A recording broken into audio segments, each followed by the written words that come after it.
پشتی شر آزادکردنا موصل بداوی هاتی گلک خیزان چکدارین داعش هاتنه آشکرا کرن و نوکه زیدتر جسات خیزانان لی کمپا عریجن لباشور قضا گیارال سر به پاریزگه ها موصله و سردری وکو آواران دیگل اوان خیزانان دهتا کرن. خیزانا ایک جه چکدارین داعش جیروکا خواه بو دنگ امریکا دیارد کد و دبیجید هر جه دسپیک هفجین من بیعت بو دولتا اسلامی دا و چک هلگرتو و من بردوام دگوته دست جوی کاری برده بله بیا من ند کرو هر یه رشد بو لسر کاری خواه.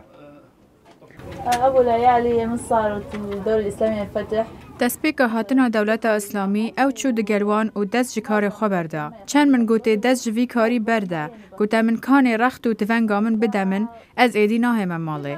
Ev ca ez neşiyam rêgiriyê lê bikim. Ew çekdarekê asayî bû. Di hêrişeka bombebaranê de hate kuştin.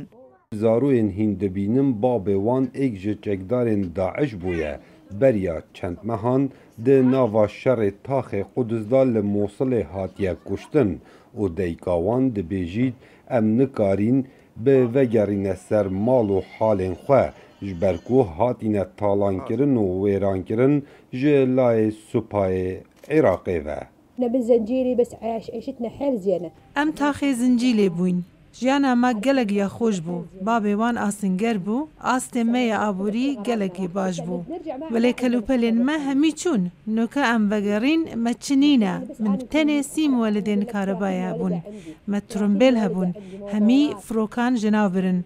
Nuke min maleka hey leşkir dest bi ser dagirtiye. Me çi nemaye û em neşên vegerîn. Hejî gotineye ku li Kempa Irêj cihekê taybet bû xêzanên çekdarên Daeş hatiye durustkirin û piraniya wan wesa diyar kir ku çi tawan ewan nekirîne, eb tenê hevjînê wan yan kurê wan êk ji endamên çekdarên Daeş bûye. Kawa Umer Dengê Emerîka, Mosul.